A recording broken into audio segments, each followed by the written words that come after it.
সৈয়দনা ইউসুফকে ভাইয়েরা কুয়ার মধ্যে ফেলেছে। বণিক দল সৈয়দনা ইউসুফকে কুয়া থেকে নিয়ে মিশরে বিক্রি করছে। জানেন না ইউসুফ আলাইহিস সালামের ঘটনা? জানেন, সবাই জানেন। বিক্রি করার পরে মিশরের সেকেন্ড ইন পজিশন সেনাপতি আজিজ এফেসার অনেক অনেক টাকা দিয়ে তাকে কিনে নিয়ে জুলাইখার হাতে দিয়েছে। কার হাতে?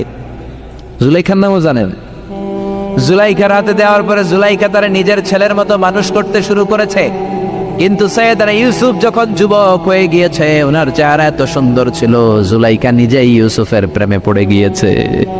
নাউজুবিল্লাহ পড়েন। জুলাইখা বলে, ইউসুফ আমি তোমারে ভালোবাসি। ইউসুফ কয়, আমি আল্লাহরে ভালোবাসি। জুলাইখা বলে, ইউসুফ আমি তোমার সাথে প্রেম করতে চাই। ইউসুফ বলে, আমি কার সাথে প্রেম করতে চাই? প্রেমের কথা কি বললেই হয়? বেটা বলে হইতে হবে না?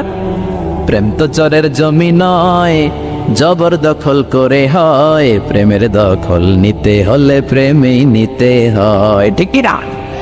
জুলাইখা বলে, আমি তোমারে ভালোবাসি, আমি তোমার প্রেমে হাবুডুবু খাই। ইউসুফ বলে, আমি কারে ভালোবাসি? কোনোভাবেই ইউসুফরে রাজি করাতে পারে না। জুলাইখার একটা দাসী ছিল, দাসীর নাম কালিমামা। জুলাইখা কালিমামারে বলে, ও কালিমামা, কোনোভাবে ইউসুফরে বুঝাতে পারলাম না। একটা কাজ করবা, আজ রাত 12টার দিকে আমার গোপন কক্ষে নিয়ে আসবা। ওই গোপন কক্ষে যেতে বড় বড় 60টা দরজা পার হইতে হয়। কয়টা? 60টা দরজায় বড় বড় 60টা তালা লাগাবা। তারপরে ইউসুফরে আমার কাছে নিয়ে আসবা। ওই প্রাসাদটা আমি নিজে দেখে এসেছি, যে প্রাসাদের মধ্যে সৈয়দনা ইউসুফ আলাইহিস সালাম আর জুলাইখার এই ঘটনাটা ঘটেছে। মিশরে একটা থানা আছে, ওই থানার নাম বাতরিশিন। ওই বাতরিশিন থানায় একটা এলাকা আছে নাম আজিজিয়া। এই আজিজিয়া এলাকাতে এই প্রাসাদ তুফানের কবলে এখন ভেঙে পড়েছে। তার পাশেই আছে সিজনি ইউসুফ, ইউসুফের জেলখানা। এই জেলখানাটা আমি দেখে এসেছি। এই জেলখানাতে ইউসুফ আলাইহিস সালাম 10 বছর জেলে বন্দী ছিল। মিশর একটা পাহাড় আছে, তুর পাহাড়। সেই তুর পাহাড়ের উপরে উঠে সৈয়দনা মূসা আলাইহিস সালাম 2 বার আল্লাহর সাথে কথা বলেছেন। অনেকবার আল্লাহর সাথে কথা বলেছেন। ওই তুর পাহাড়ে আমি 2 বার উঠেছি। ওইটার উপর একটা মসজিদ আছে, একটা গির্জা আছে, একটা সিনাগোগ আছে। 3 ধর্মের লোকদের কাছে ওইটা পবিত্র জায়গা, সবাই যায়। আমরা মুসলমানরাও যাই, ইহুদিরাও যায়। ইহুদিরা সিনাগোগে যে ইবাদত করে, খ্রিস্টানরা চার্চের ভেতরে, গির্জার ভেতরে যে ইবাদত করে। আমরা মসজিদের ভেতরে যে জিকির করি, কার? লা ইলাহা লা ইলাহা ইল্লাল্লাহু মুহাম্মাদুর রাসূলুল্লাহ সাল্লাল্লাহু আলাইহি ওয়াসাল্লাম। এজন্য রব্বুল আলামিনের এমন ক্ষমতা, ছোট্ট বাচ্চার মুখেও জবান দিয়ে দিতে পারে কে? সৈয়দনা ইউসুফ আলাইহিস সালাম যখন যুবক হয়ে গেলেন, ওনার প্রেমে মাতোয়ারা। জুলাইখা মাতোয়ারা হয়ে যখন কোনোভাবেই ইউসুফকে আর কাবু করতে পারে না, তখন সৈয়দনা ইউসুফকে কাবু করার জন্য কালিমামাকে নির্দেশ দিয়েছে, নিজের দাসীকে নির্দেশ দিয়েছে, কালিমামা আজ রাত 12টায় আমার স্পেশাল প্রাসাদে 7টা দরজার মধ্যে বড় বড় তালা লাগিয়ে তুমি ইউসুফকে নিয়ে আসবা। সৈয়দনা ইউসুফের কাছে কালিমামা যে বলে, ও কালিমামা, ও কালিমামা। ইউসুফের কাছে যে বলে, ইউসুফ, জুলাইখা তোমারে ডেকে পাঠিয়েছে। ইউসুফ বলে, রাত বাজে 12টা। জোরে বলেন, কয়টা? এত রাতে কি বলার জন্য ডেকেছে? যাও, আগামীকাল সকালে আমি যে কথা শুনবো। কালিমামা বলে, না না, আগামীকাল সকালে গেলে হবে না, জুলাইখা এখন যেতে বলেছে। কখন? ইউসুফ চোখের পানি ছেড়ে দিয়ে আল্লাহর ডেকে বলে, আল্লাহ, ও মাবুদ, জীবনে কোনো অপরাধ করি নাই। আমার বয়স হওয়ার পর থেকে আজ পর্যন্ত কোনো অন্যায় করি নাই। না জানি আজকে আমি আমার ঈমান হারা হয়ে যাই, না জানি আজকে আমি আমার চরিত্রটা হারাই রে মাবুদ। ও আল্লাহ, তোমার উপর তাওয়াক্কুল করে আমি গেলাম। কালিমামা সৈয়দনা ইউসুফ আলাইহিস সালামকে নিতে লাগলো, আর দরজার মধ্যে বড় বড় এক একটা তালা ঝুলাতে লাগলো। 60টা তালা ঝুলানোর পরে সৈয়দনা ইউসুফকে স্পেশাল ঘরের মধ্যে ঢুকিয়ে কালিমামা আরেক দরজা দিয়ে বের হয়ে যায়। এখন ওই স্পেশাল গোপন কক্ষের মধ্যে শুধু 2 জন মানুষ, একজন নারী আরেকজন পুরুষ। চিল্লায় বলেন, একজন আরেকজন পুরুষ। জুলাইখা আর ইউসুফ। জুলাইখা বলে, ও ইউসুফ, বাঁচার কোনো মাধ্যম নাই, যে কোনো ভাবেই হোক আজকে আমি আমার মনোরঞ্জন করেই ছাড়বো, যেমন করেই হোক তোমার প্রেম আমি হাসিল করে ছাড়বো। আমি তোমারে ভালোবাসি। সৈয়দনা ইউসুফ বলে আমি আল্লাহরে ভালোবাসি। কারে ভালোবাসি? সুবহানাল্লাহ কইবেন না? জুলাইখা বলে আমি তোমারে ভালোবাসি। সৈয়দনা ইউসুফ বলে ও জুলাইখা আমি আল্লাহরে ভালোবাসি। একের পর এক জুলাইখা তার দেহের কাপড় খুলতে শুরু করেছে, নিজেকে উপস্থাপন করতে শুরু করেছে। আল্লাহর নবী ইউসুফ ডান দিকে দৌড় দেয়, আবার বাম দিকে দৌড় দেয়। জুলাইখা বলে ইউসুফ বাঁচার কোনো মাধ্যম নাই, কারণ বড় বড় 60টা তালা 60টা দরজার ভেতরে আছে না নাই? আরো জোরে বলেন আছে রাডাই। পালানোর কোনো মাধ্যম নাই, যে কোনো ভাবেই হোক আমার হাতে তোমার ধরা দিতে হবে। সৈয়দনা ইউসুফ চোখের পানি ছেড়ে আল্লাহরে ডেকে বলে আল্লাহ জীবনে কোনো অপরাধ করি নাই, এই বিপদ থেকে তুমি আমারে বাঁচাও। আল্লাহ বললেন জিব্রাইল যাও যাও তাড়াতাড়ি তুমি ইউসুফের কাছে যাও, আমার নবী ইউসুফরে বাঁচাও।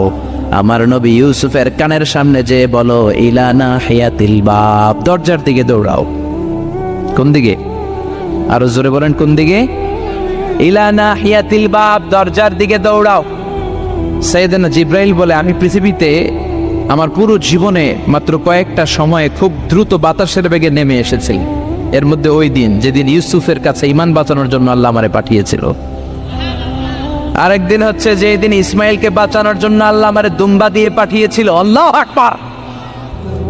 সৈয়দনা ইব্রাহিম সৈয়দনা ইসমাইলকে জবাই করার জন্য বড় একটা তলোয়ার নিয়ে যখন কোরবানি করতে শুরু করলো, আল্লাহ বললেন ও জিব্রাইল জান্নাত থেকে দুম্বা নিয়ে তাড়াতাড়ি দুনিয়ায় ছুটে যা, আমার ইসমাইলের গলার একটা পশমও যাতে না কেটে যায়।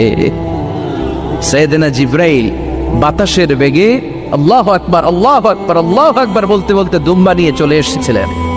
তিনি বলেন আমি এই সময়টাতে সবচেয়ে দ্রুত বেগে জমিনে নেমেছি, আবার সৈয়দনা ইউসুফের ঈমান বাঁচানোর জন্য আমি দ্রুত নেমেছি। আল্লাহু আকবার। সৈয়দনা ইউসুফ চোখের পানি ছাড়ে জিব্রাইল কানের কাছে এসে বলো ইউসুফ ইলা নাহিয়াতিল বাব, আল্লাহ বলছে দরজার দিকে দৌড়ান। সৈয়দনা ইউসুফ বলে জিব্রাইল দরজার মধ্যে তো বড় বড় তালা লাগানো। জিব্রাইল বলে ও ইউসুফ আমি জানি না, আল্লাহ শুধু এই মেসেজটা দিয়েই আমারে পাঠিয়েছে, দরজার দিকে দৌড়াও। সৈয়দনা ইউসুফ আল্লাহর উপর তাওয়াক্কুল করে দরজার দিকে দৌড়ালেন। জুলাইখা মনে মনে হাসে। জুলাইখা বলে দরজায় তালা আছে না নাই? আমি ওই তালা খুলে দেওয়ার সাধ্য আমার আল্লাহর আছে না নাই? সৈয়দনা ইউসুফ যখন প্রথম দরজার কাছে যায়, কি আজীব তামাশা, প্রথম দরজার কাছে যাওয়ার সাথে সাথেই মুহূর্তের মধ্যে টাস টাস করে প্রথম দরজার তালা খুলে যায়। কোরআনের ভেতরে এই ঘটনা আছে না নাই? ওয়াগাল্লাকাতিল আবওয়াব ওয়া ক্বালাত হাইতা লাক ক্বালা মাআযাল্লাহ। 60টা দরজায় 60টা তালা মেরেছে। তিনি দৌড়াতে লাগলেন, একটার পর একটা দরজার তালাগুলো খুলে দিতে লাগলো। কে? মুসার মতো ঈমান হলে রাস্তা হবে সাগর জলে, ইউসুফের মতন ঈমান হলে একে একে দরজা খুলে। ইব্রাহিমের মতন ঈমান যদি আজও থাকে বিদ্যমান, অগ্নিকুণ্ডে দেখতে পাবে খুবসুরত এক ফুলবাগান। সুবহানাল্লাহ। 6টা দরজার তালা খুলে যাওয়ার পরে 7ম দরজার সামনে যখন সৈয়দনা ইউসুফ এসেছে, আল্লাহু আকবার বলে দরজার মধ্যে ধাক্কা দেয়, কিন্তু দরজা খুলে না। পিছন দিয়ে জুলাইখা আসরা নাই, আউলাকে সে পাগলা বেশে জুলাইখাও দৌড় দিয়েছে সৈয়দনা ইউসুফকে ধরার জন্য। ঠিকই ধরে ফেলেছে। সৈয়দনা ইউসুফের জামায় ধরে টান দেয়াতে সৈয়দনা ইউসুফ আলাইহিস সালামের জামার পেছন দিয়ে ছিঁড়ে গিয়েছে। ইন দা মিন টাইম দরজাটাও খুলে গিয়েছে। দরজা খুলে যাওয়ার পরে দুইজন তাকিয়ে দেখে আজিজে মেসের দাঁড়ানো, জুলাইখার স্বামী দাঁড়ানো। জুলাইখার স্বামী এই দৃশ্য দেখে তো অবাক, খিরে রাত বাজে 2টা, ইউসুফ হাঁপাচ্ছে ঘামাচ্ছে, আর জুলাইখার দেহের কাপড় চোপড়ের অবস্থা ভালো না। কি ঘটনা ঘটেছে আমার বলো। ফালিয়াতাকাল্লাম আহাদুকুমা শাইআন, দুজনের একজন আমাকে কিছু তো বলো। কেউ কিছু বলে না। জুলাইখা সামনে এসে বলে আজিজে মেসর, দুধ কলা দিয়ে আমরা এতদিন সাপ পুষেছি, আজকে গভীর রাতে 7 দরজায় 60টা তালা মেরে ইউসুফ আমার ইজ্জতহানির জন্য করে হামলা দিয়েছে। হাসানা মিসা সোরের মার বড় গলা, যুগে যুগে আসে না নাই? আইজে মেসর বলে তোমার কোনো সাক্ষী আছে? জুলাইখা কয় আছে। কে সাক্ষী? আমার দাসী কালী বাবা। এই কালী বাবা সত্যি নাকি? কয় 100% সত্য। এরকম সাক্ষী বাংলাদেশেও আছে না নাই? ঘটনার সময় জন্ম হয় নাই, ঘটনার সময় বয়স ছিল 2 মাস, কিন্তু সাক্ষী দেয়। ওই সাক্ষীর উপর ভিত্তি করে রায় হয়, ওই সাক্ষীর উপর ভিত্তি করে বিচার হয়, ওই সাক্ষীর উপর ভিত্তি করে জেল হয়, ফাঁসি হয়। আছে না নাই? জোরে বলেন আছে না নাই? আইজে মেসর বলে, ও ইউসুফ, কেমন করে এই কাজ করলা? তোমার মৃত্যুদণ্ড দেয়া হবে, এখনই মৃত্যুদণ্ড দেয়া হবে। জল্লাদের কাছে তোমার যাওয়ার দরকার নাই, জল্লাদ তোমার সামনে এসে এখনই তোমার ঘাড় কেটে ফেলবে, মাথাটা দেহ থেকে আলাদা করে দিবে। তোমার কোনো সাক্ষী থাকলে বলো। সাইয়েদনা ইউসুফ বলে, আমার কোনো সাক্ষী নেই। আল্লাহ বললেন, জিব্রাইল তাড়াতাড়ি যা, ইউসুফের কানের কাছে যে বল, জুলাইখার খালাতো বোন গতকাল প্রাসাদে বেড়াতে এসেছে। জুলাইখার খালাতো বোনের ছোট্ট একটা 2 মাসের দুধের বাচ্চা, ওইটার নাম হলো কিসিন। ইউসুফ, তুমি হাত তুলে বলো, কিসিন হলো আমার সাক্ষী। সুবহানাল্লাহ। আইজে মেসর বলে, আতুরিদু আন তাসখারা মিন্নি? ইউসুফ, এটা তুমি কি বলো? কিসিন কেমনে সাক্ষী দেবে? বয়স মাত্র 2 মাস, দুধ খায়, মায়ের কোলে কাঁদে। ইউসুফ বলে, আমি এত কিছু জানি না, কিসিন আমার সাক্ষী। কিসিনকে আনা হলো। সাইয়েদনা ইউসুফ কিসিনের মাথায় হাত বুলায় আর বলে, ও কিসিন, ইশহাদি বিল হক, আল্লাহর নামে তুই সত্য সাক্ষী দে। ছোট্ট 2 মাসের দুধের বাচ্চা কিসিন বড়দের মতো কথা বলতে শুরু করলো, বলতে আরম্ভ করলো, ইন কানা কামিসুহু কুদ্দা মিন কুবুলিন। সুবহানাল্লাহ পড়েন। ইন কানা কামিসুহু কুদ্দা মিন কুবুলিন ফাসাদাকাতা হুয়া মিনাল কাযিবিন ওয়া ইন কানা কামিসুহু কুদ্দা মিন দুবুরিন ফাকাযাবাত হুয়া মিনাস সাদিকিন। ও আজিজে মিসর, ইউসুফের জামা চেক করো, জামার সামনের দিক দিয়ে ছেঁড়া হলে ইউসুফ দোষী, আর জামার পেছনের দিক দিয়ে যদি ছেঁড়া থাকে তোমার বউ জুলাইখা দোষী। জামার কোন দিক দিয়ে ছেঁড়া? জোরে বলেন। ছোট্ট কিসিনের সাক্ষীর মাধ্যমে সাইয়েদনা ইউসুফকে বাঁচায়া দিল কে? আরো জোরে বলেন, কে?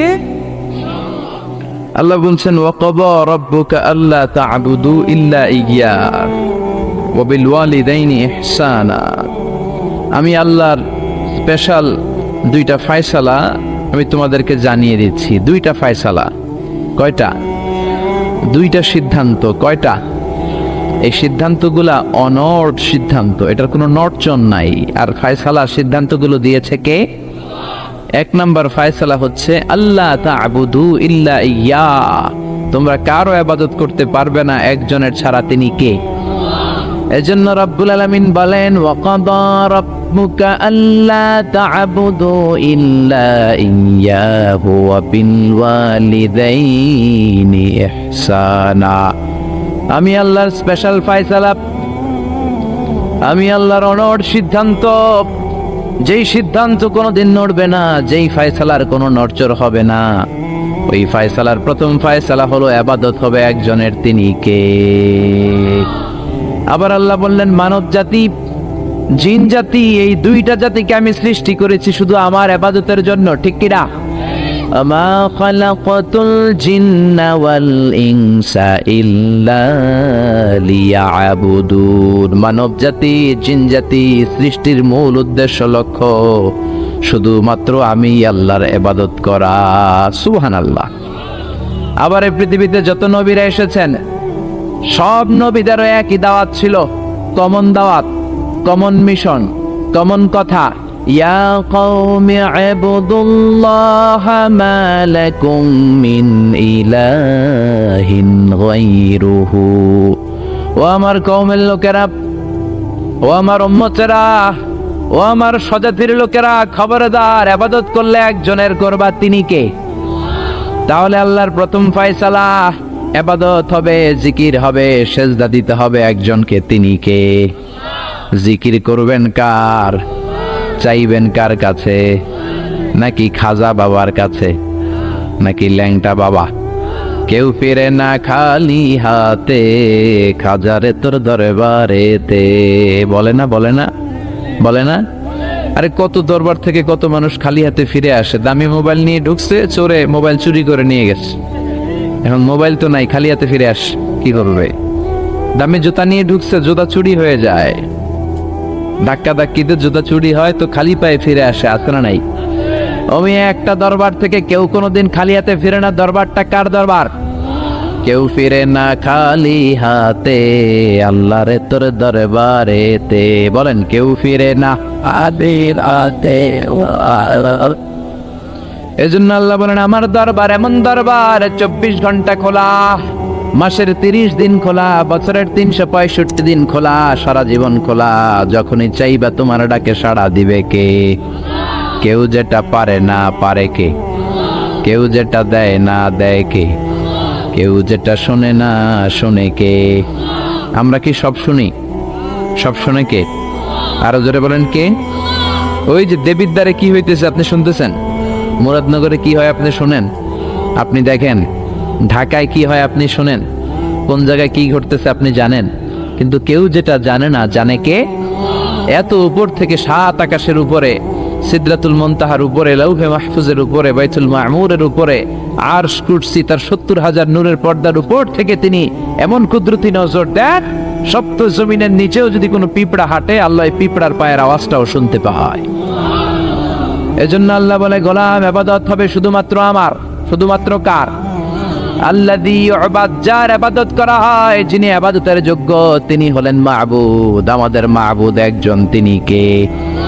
এজন্য প্রত্যেক নামাজে আমরা আল্লাহরে বলি ইহদিনাস সিরাতাল মুস্তাকিম, ও আল্লাহ আমাদেরকে তুমি সিরাতুল মুস্তাকিম দাও। আল্লাহ বলে আমার ইবাদত কর, আমার ইবাদত করলে এটাই সিরাতুল মুস্তাকিম। সুবহানাল্লাহ কইবেন না? ওয়া আনি'বুদুনি হাযা সিরাতুম মুস্তাকিম, আমি এক আল্লাহর ইবাদত করলে তোমাদেরকে সিরাতুল মুস্তাকিম দিবে কে? এজন্য আল্লাহর ফয়সালা দুইটা, চিৎকার করে বলেন কয়টা? প্রথম ফয়সালা হলো ইবাদত একজনের, তিনি কে? وَقَضَى رَبُّكَ أَلَّا تَعْبُدُوا إِلَّا إِيَّاهُ وَبِالْوَالِدَيْنِ إِحْسَانًا, আমি আল্লাহর স্পেশাল ফয়সালা, বিশেষ ঘোষণা, অনর ঘোষণা, অনর সিদ্ধান্ত, ইবাদত হবে একমাত্র শুধুমাত্র কেবলমাত্র আমার আল্লাহর। কার? তাহলে আল্লাহর প্রথম সিদ্ধান্ত, আল্লাহ ছাড়া অন্য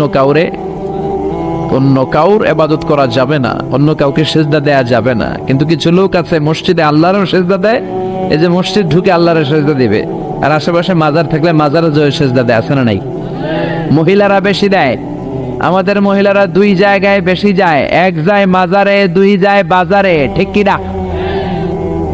মসজিদে তাদের জায়গা নাই, মাহফিলের প্যান্ডেলে মহিলাদের জন্য প্যান্ডেল হয় না, এজন্য কই যাবে? যায় বাজারে আর মাজারে, আছে না নাই? সিজদা দিয়ে মুশরিকদের কাতারে নাম তোলে। যদি জিজ্ঞেস করেন মায়েরা কেন যান, বলবে আমার সন্তান হয় না। কেউ বলবে আমার 5টা মাইয়া, এখন পোলা লাগবো, বাচ্চার জন্য দরবারে যায়। দরবারে গেলে বাচ্চা হয়, তাহলে ছাগলের যে বাচ্চা হয় ছাগলে কোন দরবারে যায়? গাবি যে প্রতি বছর একটা করে বাছুর দেয়, গাবি কোন দরবারে গেল? কথা কি আপনাদের মাথায় ঢুকে? এজন্য সিজদা পাবার অধিকারী একজন, তিনি কে? আল্লাহ বললেন আমি আল্লাহর প্রথম ফয়সালা, খবরদার এক আল্লাহ ছাড়া অন্য কারো ইবাদত করা যাবে। আল্লাহর প্রথম সিদ্ধান্তের সাথে আমরা একমত না দ্বিমত? সবাই একমত, দ্বিমত পোষণকারী কেউ নাই? 1-2 জন থাকতেও পারে, আছে আছে আছে আছে। তাহলে আসেন দ্বিতীয় সিদ্ধান্তের দিকে, যে আল্লাহ বললেন ওয়া বিল ওয়ালিদাইনি ইহসানা, আমি আল্লাহর দ্বিতীয় সিদ্ধান্ত, যেহেতু প্রথম সিদ্ধান্তের সাথে তোমরা সবাই একমত, এবার আমার দ্বিতীয় সিদ্ধান্ত শোনো। ওয়া বিল ওয়ালিদাইনি ইহসানা, মাতা পিতার সাথে ইহসান করবা। কার কথা? ইবাদত হবে আল্লাহর, ইহসান হবে মাতা পিতার। আমরা বললাম আল্লাহ আপনার ইবাদত করব এটা বুঝলাম, কিন্তু মাতা পিতার সাথে কেমন করে ইহসান করব বুঝিয়ে বলেন। ইহসান কি? আল্লাহ নিজেই ইহসানের ব্যাখ্যা দিচ্ছেন, আল্লাহ নিজেই কোরআনে ইহসানের তাফসীর করছেন। আল্লাহ বললেন ইম্মা يبلغن عندك الكبر أحدهما أو كلاهما فلا تقل لهما أف।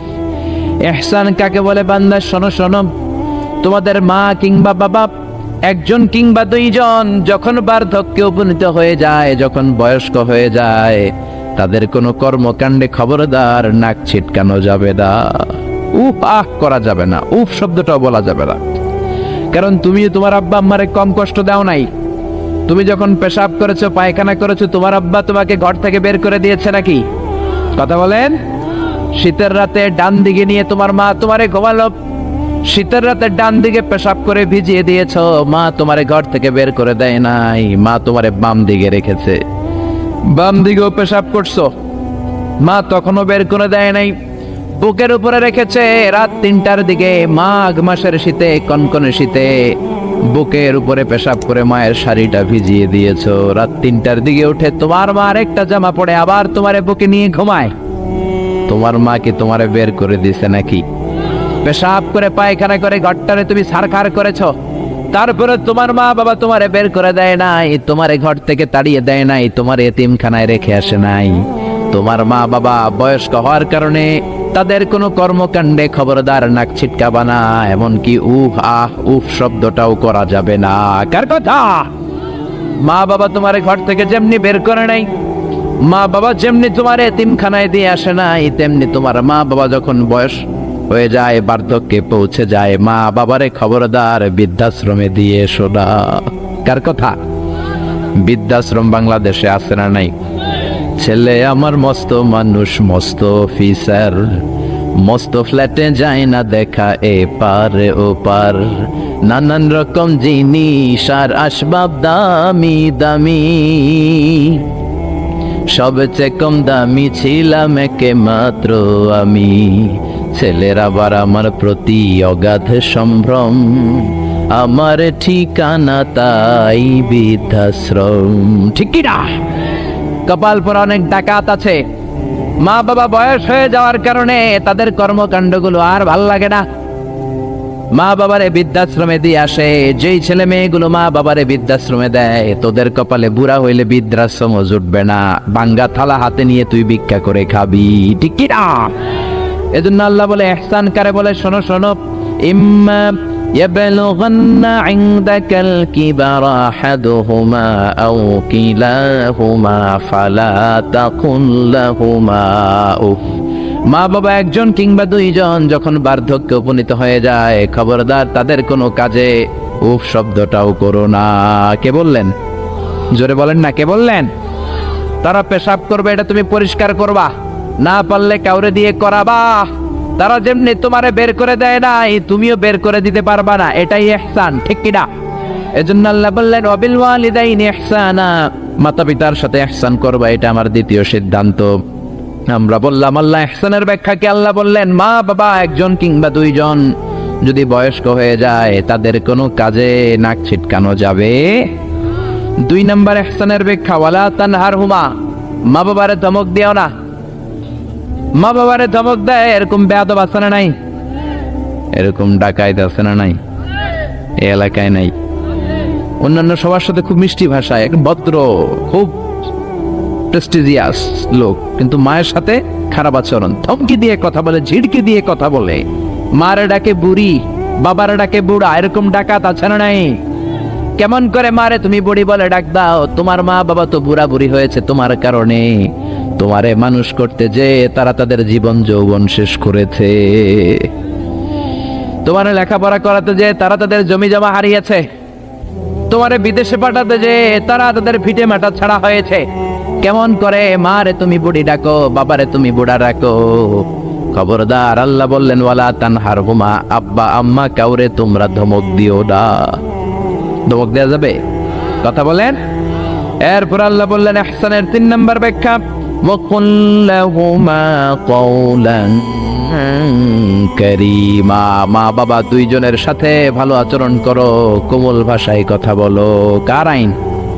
আইনটা কার? যত কার্টিসি তুমি জানো, যত ভদ্রতা, যত পোলাইটনেস, যত হাম্বলনেস তোমার জানা আছে, সব ভদ্রতাকে উজাড় করে মা বাবার সাথে কথা বলো, চিল্লা এখন। ঠিক কি না? এরপর আল্লাহ বললেন ওয়াখফিদ লাহুমা জানাহায যুল্লি মিনার রাহমাতি ওয়া কুর রাব্বিরহামহুমা কামা রাব্বায়ানি সাগীরা। ওয়াখফিদ লাহুমা জানাহায যুল্লি মিনার রাহমা, রহমতের ডানা মা বাবার দুইজনের জন্য বিছিয়ে দাও। তোমার যত অর্থ আছে মা বাবার জন্য খরচ করো, তোমার যত ক্ষমতা আছে মা বাবা দুইজনের পায়ের সামনে ঢেলে দাও। ঠিক কিনা? আপনার সম্পদ আপনি মা বাবার জন্য ব্যয় করবেন, আপনার ক্ষমতা আছে মা বাবার পায়ের সামনে আপনি ক্ষমতা বিছিয়ে দেন, আপনার জীবনটারে উজালা করে দিবে কে? আর আব্বা আম্মা একজন কিংবা দুইজন যদি এই ক্ষণস্থায়ী দুনিয়া ছেড়ে পড়ে চলে যায়, আব্বা আম্মার কবরের সামনে দাঁড়িয়ে দোয়া কর, রব্বিরহামহুমা কামা রাব্বায়ানি সাগীরা ওয়া কুর রব্বিরহামহুমা কামা রাব্বায়ানি সাগীরা। ও আল্লাহ, আব্বা আম্মা দুজন আমরা যখন ছোট ছিলাম আমাদেরকে যেমনি আদর দিয়ে, সোহাগ দিয়ে, ভালোবাসা দিয়ে আমাদেরকে কাছে টেনে নিয়েছে, আমার আব্বা আম্মা দুইজনকে তুমিও তোমার কাছে আদরের চাদর দিয়ে তোমার কাছে তুমি টেনে নিও। পড়ে না আমিন? আরো জোরে আমিন। এই জন্য আমার আল্লাহর স্পেশাল সিদ্ধান্ত কয়টা? প্রথম সিদ্ধান্ত ইবাদত হবে কার? দ্বিতীয় সিদ্ধান্ত ইহসান হবে কার সাথে? দ্বিতীয় সিদ্ধান্তের সাথেও আপনার একমত? এটাও দ্বিমত নাই? এই জন্য ইবাদত হবে আল্লাহর, ইহসান করতে হবে মাতা পিতার সাথে। ইহসান মানে ভালো আচরণ, ইহসান মানে খেদমত করা, ইহসান মানে কোমল ভাষায় কথা বলা, ইহসান মানে মা বাবা বেঁচে না থাকলে কবরের সামনে দাঁড়িয়ে দোয়া করা, ইহসান মানে টাকা পয়সা সব মাতা পিতার পায়ের সামনে বিছিয়ে দেয়া। ঠিক কিনা? এই পৃথিবীতে যত ভালো কাজ আছে, এই সবগুলো ভালো কাজকে যদি একসাথে র্যাঙ্কিং করেন, র্যাঙ্কিং এ উপরের দিকে চলে যাবে মা বাবার খেদমত করেন। সুবহানাল্লাহ। এই জন্য এক সাহাবী বিশ্বনবীরে বললেন, ইয়া রাসূলুল্লাহ, ইয়া হাবিবাল্লাহ, আইয়ুল আ'মালি আফদাল। ও নবী, এই পৃথিবীর বুকে সব চাইতে ভালো আমল কোনটা? বিশ্বনবী বললেন, 3টা কাজ পৃথিবীর বুকে সব চাইতে ভালো। জোরে বলেন কয়টা? 1 নম্বরে সালাতু ফি ওয়াক্তিহা, সময় মতো নামাজ। সময় মতো যদি আজান দেওয়ার সাথে সাথে জামাতে তুমি সালাত আদায় করো, এর চেয়ে ভালো কাজ আল্লাহর জমিনে হতে পারে? তাহলে প্রথম ভালো কাজ হলো সালাত। প্রথম ভালো কাজ কি? কুরবানির ঈদে গরুর গোশতের সাথে যে সালাত খান ওইটা নাকি? হ্যাঁ, এই মসজিদে যে সালাত আদায় করে, ঠিক কি না? সালাতে কায়েম করো, সালাতে কায়েম করো, হবে সম্মানী তুমি, হবে জান্নাতি তুমি, হবে সম্মানী তুমি, হবে জান্নাতি তুমি, দিবে কাল হাসরে শীতল ছায়া আর সে আজিম, রাব্বিয়াল আলা, রাব্বিয়াল আযীম। আল্লাহু আকবার। এজন্য বিশ্বনবী বললেন 1 নাম্বার ভালো কাজ হলো সময় মতো নামাজ। 2 নাম্বার সবচাইতে শ্রেষ্ঠ কাজ হলো বিররুল ওয়ালিদাইন, মাতা পিতার খেদমত করা। 3 নাম্বারে আল জিহাদ ফি সাবিলিল্লাহ, আল্লাহর রাস্তায়, আল্লাহর জমিনকে, আল্লাহর জমিনে আল্লাহর দ্বীন বাস্তবায়নের জন্য, দ্বীনের আন্দোলন করার জন্য, দ্বীনকে প্রতিষ্ঠা করার জন্য জিহাদ করা।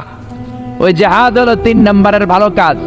তার মানে পৃথিবীর শ্রেষ্ঠ আমলগুলোর মধ্যে মা বাবার খেদমতটা আছে না নাই? আবার আরেক হাদিসে বললেন, বিশ্বনবী বললেন, মা বাবার খেদমত করা জিহাদের চাইতেও বেশি সওয়াব। সুবহানাল্লাহ। বাড়িতে যে কোয়েন চিল্লায় পড়েন আল্লাহু আকবার। এক সাহাবী আসলো বিশ্বনবীর কাছে, ইয়াস্তাযিনুহুল জিহাদ, এসে বলল, নবী আমারে অনুমতি দেন, আমি জিহাদের ময়দানে যেতে চাই। বিশ্বনবী বললেন, ও সাহাবী, তোমার আব্বা আম্মা কেউ বেঁচে আছে নাকি? সাহাবী বললেন, আছে। বিশ্বনবী বললেন, জিহাদে যাওয়ার দরকার নাই, ফাফিহিমা ফাজাহিদ, ঘরে যাও, বাবা মার খেদমত করো। মা বাবার খেদমত করলে ঘরে বসেই জিহাদের সওয়াব পাবা। আপনার আব্বা আম্মা যদি খুশি হয়, খুশি হয়ে যায় কে? আব্বা আম্মা বেজার হলে বেজার হয় কে? রিদার রাব্বি ফি রিদাল ওয়ালিদ ওয়া সাখাতুর রাব্বি ফি সাখাতিল ওয়ালিদ। আপনার বাবা মা যদি আপনার উপর খুশি হয়ে যায়, রব্বুল আলামিন আরশের উপর থেকে আপনার উপর খুশি হয়ে যায়। সুবহানাল্লাহ বলেন। এজন্য মা বাবার দোয়া নেওয়ার দরকার আছে না নাই? বাবা হলো আমাদের বড় পীর সাহেব, মা হলো সবচেয়ে বড় ওলি। পৃথিবীর সবগুলো ওলি মিলে যদি একটা গ্লাসের পানির মধ্যে পুরো কোরআন খতম করে ফু দেয়, আর আপনার আম্মা জান যদি শুধু বিসমিল্লাহ পরে আরেকটা গ্লাসের পানির মধ্যে ফু দেয়, আল্লাহর কসম আপনার মা যেই গ্লাসের পানিতে ফু দিয়েছে ওই দোয়াটা সবার আগে কবুল হয়ে যাবে। কি বরকত, কি নিয়ামত। ঘরের মধ্যে থুইয়া আমরা কই যাই? ডাব লইয়া, লাউ লইয়া, মুরগি লইয়া, ঠিক কি না? এজন্য খেদমত করতে হবে মা বাবার, দোয়া নিতে হবে মা বাবার কাছে। অনেক কপাল পোড়া আছে মাজারে যে মশারি দেয়, কিন্তু নিজের বাবারে মশাই কামড়ায়, মারে মশাই কামড়ায়, আছে না নাই? মাজারে মশারি টাঙায় রাখে, ওর বাবারে কামড়াবে। বন্ডের একশের, ঠিক কিনা? এই বন্ডের সাথে, বন্ডামির সাথে ইসলামের কোন সম্পর্ক? দো দিল বান্দা কালমা চোর, না পায় শ্মশান না পায় ঘোর, দিন থাকিতে আয়রে পথে ছাইড়া দে ভণ্ডামি, ভণ্ডামি ভণ্ডামি ভণ্ডামি। এদেশে ভণ্ডামি আছে না নাই? এলাকা একটু কম না? নামাজ কালাম পড়ে না, ইবলিস শয়তানের নানা, আছে না নাই? নামাজ রোজা করে না, ইবলিস শয়তানের নানা, ধর্মের একখান খুঁটি ধইরা কয়দিন করবা হয়রানি, ভণ্ডামি ভণ্ডামি ভণ্ডামি, ছাইড়া দে ভণ্ডামি, ঠিক কি না? এজন্য এই ভণ্ডামির সাথে ইসলামের কোনো সম্পর্ক নাই। অনেক কপাল পোড়া মাজারে যে মশারি টাঙায়, কিন্তু নিজের মায়ের মশাই কামড়ায়, নিজের বাবারে মশাই কামড়ায়, আছে না নাই? পৃথিবীর সবাই মিলে দোয়া করলেও কবুল নাও হতে পারে, কিন্তু মা দোয়া করার সাথে সাথে এই দোয়াটা কবুল করে নেয় কে? এজন্য বিশ্বনবী বললেন, জান্নাত তোমাদের মায়ের পায়ের তলায়। আল জান্নাতু তাহতা আকদামি উম্মাহাতিকুম। ও দুনিয়ার মানুষেরা শোনো শোনো, 8টা জান্নাত আমি তৈরি করে রেখেছি তোমাদের জন্য, আর এই জান্নাত গুলো আছে তোমাদের মায়ের পায়ের তলায়। ওগো মা তুমি এই ধরনের শ্রেষ্ঠ নেয়ামত, তোমারই পদ তলে রয়েছে জান্নাত। ওগো মা তুমি এই ধরনের শ্রেষ্ঠ নেয়ামত, তোমারই পদ তলে রয়েছে জান্নাত। সুবহানাল্লাহ পড়েন। আমি এই পৃথিবীর পুরুষ মানুষগুলোর পায়ের নিচে থাকে জুতা, জুতার নিচে থাকে মাটি আর বালি, আর এই পৃথিবীর মহিলা মানুষদের মায়েদের পায়ের নিচে আল্লাহর জান্নাত আছে না নাই? জোরে বলেন। তাহলে যেই মায়ের পায়ের নিচে জান্নাত, ওই পায়ের দাম বেশি না কম?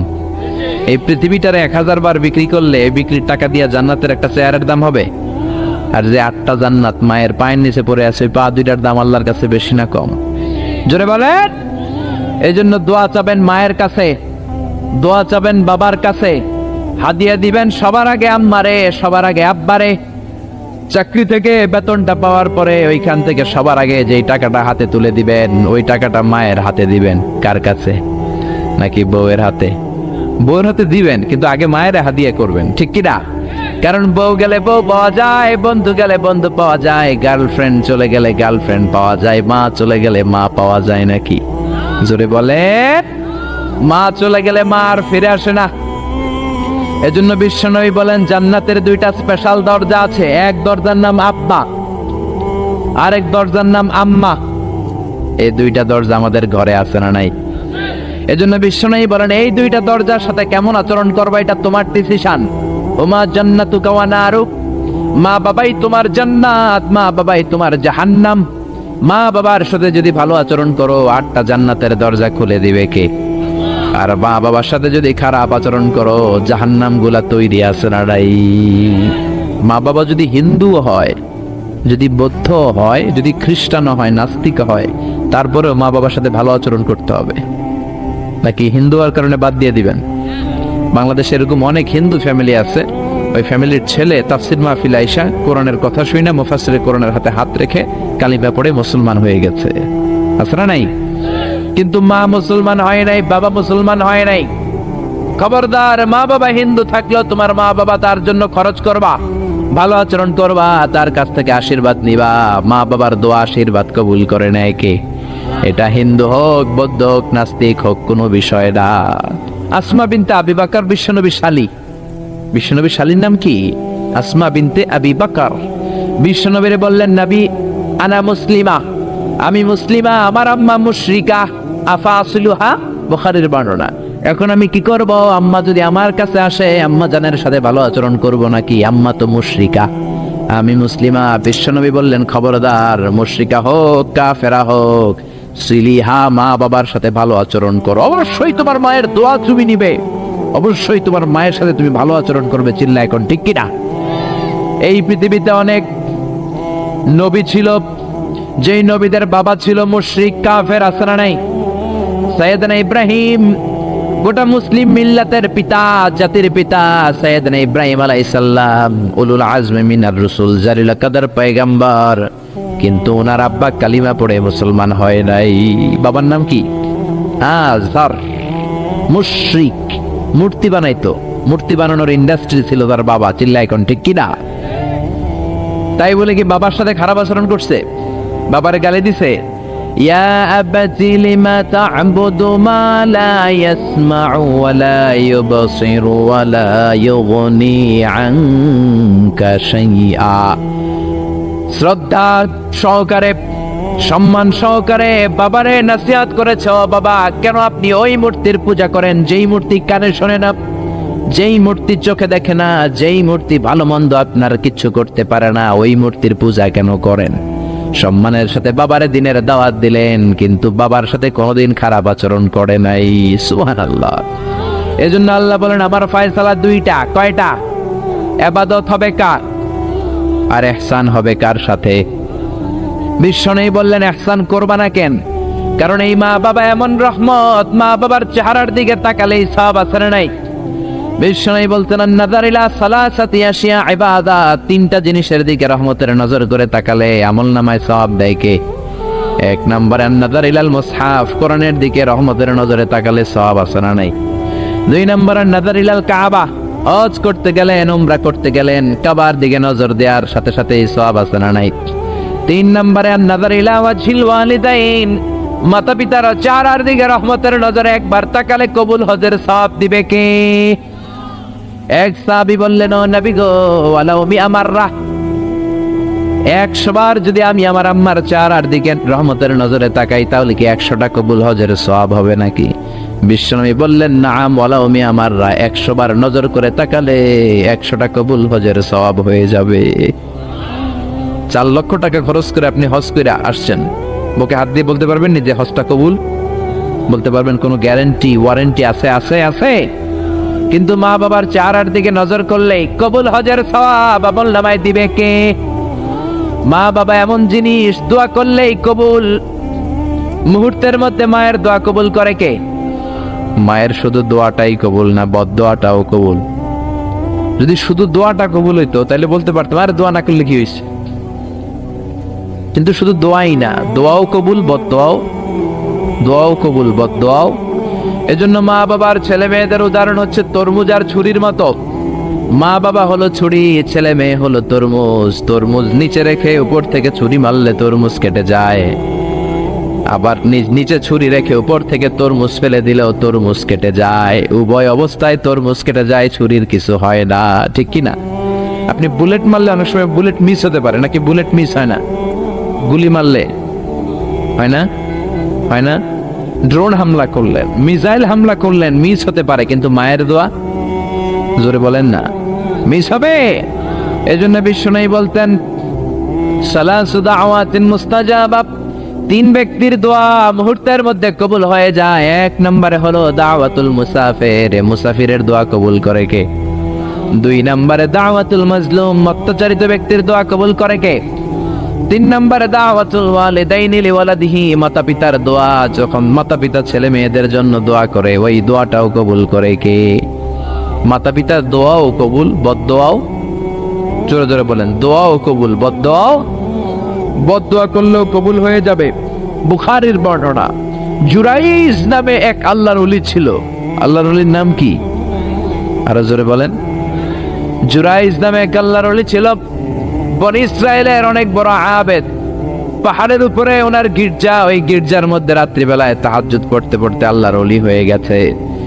ওই গির্জার পাশে ছোট্ট ঘর থাকে তার মা, রাত্রিবেলায় তাহাজ্জুদের নামাজ পড়ছেন। ওমিয়া তাহাজ্জুদ ছাড়া আল্লাহর ওলি হওয়া যায় নাকি? আমিনাল লাইলি ফাতাহাজ্জাদ বিহি নাফিলাতান লাকা আসা আন ইয়াবআসাকা রাব্বুকা মাকামাম মাহমুদা। তাহাজ্জুদের নামাজ পড়লে আপনার মর্যাদা বাড়ায় দিবে কে? উনি তাহাজ্জুদের নামাজ পড়তেছেন, রাত 2টা, ওনার মা ডাক দিল, ইয়া জুরাইজ, ও জুরাইজ। জুরাইজ মনে মনে ভাবে, হায় হায়, নামাজেও দাঁড়াইলাম, মায়েও ডাক দিল, এখন কি করি? নামাজ পড়বো না মায়ের ডাকে সাড়া দেব? মনে মনে ভাবলো নামাজটা পড়ে নেই, 2 রাকাতের নামাজ, বেশি সময় লাগবে না। নামাজের পরে মায়ের কাছে যাব, হয়তো মায়ের পিপাসা লেগেছে, পানি খাবে। মায়ের ডাকে সাড়া দেয় নাই। কিছুক্ষণ পর আবার মা তারে ডাক দিল, ইয়া জুরাইজ, ও জুরাইজ। জুরাইজ আবার নামাজ চালিয়ে গেল। মনে মনে ভাবলে একটু পরে যাই, নামাজটা শেষ করেই মায়ের কাছে যাব। মা কিছুক্ষণ পরে আবার ডাক দিল, জুরাইজ। জুরাইজ বলে, হায় হায়, মা তো শুধু ডাকতেই থাকে, নামাজ পড়ে মায়ের কাছে যাব। কিন্তু মায়ের সহ্য হয় নাই, মায়ের মনে কষ্ট চলে আসছে। মা মনে ব্যথা পেয়ে গেছে, ব্যথা পাওয়ার সাথে সাথে বদদোয়া করে ফেলছে। আর ওই বদদোয়া কবুল করে ফেলছে কে? এজন্য মায়ের দোয়াও কবুল, বদদোয়াও। বদদোয়া করেছে, আল্লাহুম্মা লা তুমিতহু ইল্লা আন তুরিয়াহুল মুমিসাত, ও আল্লাহ, কোন বেশ্যা নারীর ফিতনায় না ফেলে তুমি জুরাইজকে মরণ দিও না। বদদোয়াটা কবুল করে নিল কে? কিছুদিন পরে আবার জুরাইজ তাহাজ্জুদের নামাজ পড়তেছে, এক বেশ্যা নারী আসছে, এসে বলে জুরাইজ দরজা খোলো। নক করতে শুরু করছে। দরজা খোলার পরে জুরাইজকে সে প্রলোভন দিতে শুরু করলো, বললো দেখো কত সুন্দরী আমি অনন্য, আমি সুস্নিগ্ধা, আমি প্রিয়ংবদা, আমি সুহাসিনী, সুকেশিনী, সুভাসিনী, অসূর্যম পোষ্যা, মেঘে কালো কেশ, হরিণের মতো ডাগর ডাগর আমার চোখ, দেখো আমি কত সুন্দরী, আসো আমরা প্রেম খেলায় মেতে উঠি। জুরাইজ বলে আমি আল্লাহরে ভয় পাই, দূর হও, আমার গির্জা থেকে দূর হও। জুরাইজের সাথে সুবিধা করতে না পেরে বেশ্যা পাহাড় থেকে নিচে নেমে এসেছে। বুখারীর হাদিস। নিচে নেমে এসে দেখে এক রাখাল ঘুমায়। কে ঘুমায়? রাখাল রে ঘুম থেকে উঠিয়ে বলে, ও রাখাল দেখো আমি কত সুন্দরী। রাখাল তার প্রেমের ফাঁদে পড়ে তার সাথে অবৈধ দৈহিক সম্পর্কে লিপ্ত হয়েছে, জেনা করেছে। ব্যভিচারের ফলে এই বেশ্যার পেটের মধ্যে সন্তান দিয়ে দিয়েছে কে? 3 মাসের ব্যবধানে বেশ্যার পেটটা এত বড় হয়ে গেছে। এলাকার লোকেরা বলে, ও মেয়ে তোর তো বিয়ে হয় না, এই পেট বড় হইল কেন? বাচ্চা পাইলি কই? বেশ্যা বলে, আমার পেটের বাচ্চার বাবা হলে ওই আল্লাহর ওলি জুরাইজ। কথাটা হাসা না মিছা? কত পারছেন জোরে বলেন? 100% মিছা। সবাই বলে, হায় হায়, এতদিন মনে করতাম আল্লাহর ওলি, এখন দেখি ভণ্ড। এতদিন পানি পড়ার জন্য যেতাম জুরাইজের কাছে, এখন দেখি ভণ্ড। উপর দিয়ে ফিটফাট, ভিতর দিয়ে সদরঘাট। উপর মে পাক সাফ, আন্দার মে খালাত মালাত। জুরাইজ আজকে তোর 12টা বাজাবো, দাঁড়া। জুব্বা পড়ে তুমি বুজুর্গি দেখাও, আর রাতের বেলা আকাম কুকাম করো। লাঠি ছোটা নিয়ে সব পাহাড়ের উপরে উঠে গির্জা ভেঙে মেসাকার জুরাইজকে রশি দিয়ে বেঁধে নিচে নামিয়ে এনেছে। ও জুরাইজ, তোর মতো ভণ্ড এলাকায় থাকার দরকার নাই, তোরে ডেথ পেনাল্টি দিব, মৃত্যুদণ্ড। কি দণ্ড? জুরাইজ বলে, হায় হায়, কেন আমার গির্জা বাংলা, কেন আমারে মারতেছো ধরতেছো জানি না, একটা বারের মতো বলো আমার অপরাধ কি? সবাই বলে, জুরাইজ তোর মতো ভণ্ড এই তল্লাটে কেউ নাই। জুরাইজ বলে, ঠিক আছে আমারে মৃত্যুদণ্ড দিও, আগে বলো অপরাধ কি? সবাই বলে, এই বেশ্যা নারীর সাথে তুই পাপ কাজে লিপ্ত হয়েছিস। এই মহিলার পেটের মধ্যে যেই বাচ্চা, ওই বাচ্চার বাবা হলি তুই জুরাইজ। জুরাই বলে, আল্লাহ কোন বিপদে তুমি আমারে ফালাইলা? কিছুই তো জানি না আমি, আমার তো কোনো দোষ নাই। বুঝ হওয়ার পর থেকে কোনো পাপ কাজে আমি আল্লাহ লিপ্ত হই নাই, তুমি আমারে বাঁচাও। ও মিয়া, বিপদে পড়লে আমাদেরকে বাঁচায় কে? জুরাইজ বলে, ঠিক আছে আমারে মৃত্যুদণ্ড দিও, কিন্তু আমার শিরচ্ছেদ করার আগে 2 রাকাত নামাজ পড়ার সময় দাও। জুরাইজ 2 রাকাত নামাজ পড়ে চোখের পানি ছেড়ে দিয়ে আল্লাহর ডেকে বলে, আল্লাহ তুমি যদি এক হও, তুমি যদি লাম ইয়ালিদ ওয়া লাম ইউলাদ হও, আজকে আমি 1000 মানুষের সামনে ওই বেশ্যা নারীর পেটের বাচ্চাটারে প্রশ্ন করব, তুমি বাচ্চার মুখের জবান খুলে দিও। ওই বাচ্চার মুখের জবান খুলে দেওয়ার ক্ষমতা আল্লাহর আছে না নাই? শিওর? সন্দেহ লাগে না তোর?